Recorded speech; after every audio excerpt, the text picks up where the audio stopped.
Assalaamu calaykum daawadayaal, meel kasta oo aad joogtaan waan idin salaamay. Waa saaxiibkiin Waliid Maxamed. Beejka aad daawanaysana waa isla Waliid Maxamed. Waxaan kuu rajaynayaa wakhti wacan iyo in aad ku raaxaysato maalintaada qurxoon. Waxaan kuu wadaa muuqaal cusub oo xiiso badan. Adigana waxaan kaa codsanayaa in aad marka muuqaalka aad dhamaysato aad like saarto. Haddii aad ii share garaysana wayba ka sii fiican tahay. Waa ku mahadsan tahay daawashadaada. Waxaan bilaabi doonaa muuqaalkeena. Maanta muuqaalkeena waxaan uga hadli doonaa raaligelinta iyo sida ay ugu adag tahay qofka marka uu qalad galo.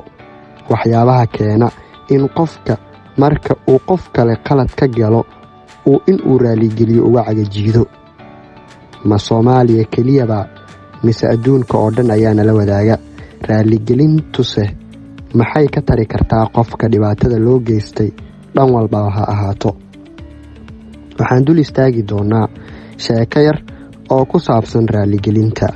Marka aad dhamaysato muuqaalkana waxaan kaa codsanayaa in aad like saarto, saaxiibadana sii gaarsiisid. Aan bilaabo sheekadeena oo aad u xiiso badan. Raaligelintu waa waxa ugu fiican ee qofka aadanaha ah uu qofka kale ee walaalkiis ah uu u gudbiyo. Marka laga tusaale qaato in qofka marka dhibaato loo geysto aad raalli ah ku tiraahdo, waxa uu dareemayaa nafis iyo deganaan. Fanaan reer Mareykan ah oo 1980kii hees qaaday ayaa heestiisa waxaa ka mid ahaa iga raali noqo. Haddii ay ku filnaan lahayd adduunka oo dhan waxay ahaan lahayd wax qiimo badan.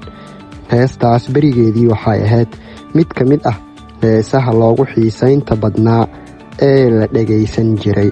Sidaas daraaddeed waxa uu u arkayay isaga in ay ahayd mid ka mid ah heesihii xilligaas ugu khatarsanaa ee la dhagaysan jiray. Badanaa marka qof kale qalad ka geysto, waxyaabaha uusan u ogolayn in uu raaligeliyo qofkaas waxaa ka mid ah in lagu eedeeyo in uu yahay qof xun. Waayo marka aad qalad qof kale ka gasho oo aad raaligeliso waxaad dareemaysaa in aad khalad hore u gashay. Raaligelintaasna waxay caddeyn u tahay in uu qofkaas aad ku qaldantay goor hore. Sidaas daraaddeed waxaad dareemaysaa yaxyax iyo xishood. Taas ayaana ah in ay dadka badanaa aysan ku degdegin raaligelinta. Taas beddelkeedse qofka la raaligelinayo waxa uu ku farxaa in la raaligeliyay, sababta oo ah waxa uu dareemayaa in laga abaalmariyay qalad laga galay oo laga raaligeliyay. Bal khiyaaso adiga muuqaalkan daawanaya, marka aad aragto qof hore qalad kaaga galay oo ku raaligeliya, maxaad dareentaa? Qofkaas isla sida waxa aad dareemayso ayuu isna dareemayaa. Diinta Islaamka waxay dhiirigelinaysaa in qofka walaalkiis ah marka uu ku qaldamo uu raaligeliyo. Taas ayayna diinta iyo dhaqanka wanaagsanba ku jirtaa. Adinkana waxaa idinkula dardaarmayaa marka aad qof qalad ka geysataan in aad cafisaan oo aad raaligelin ka codsataan.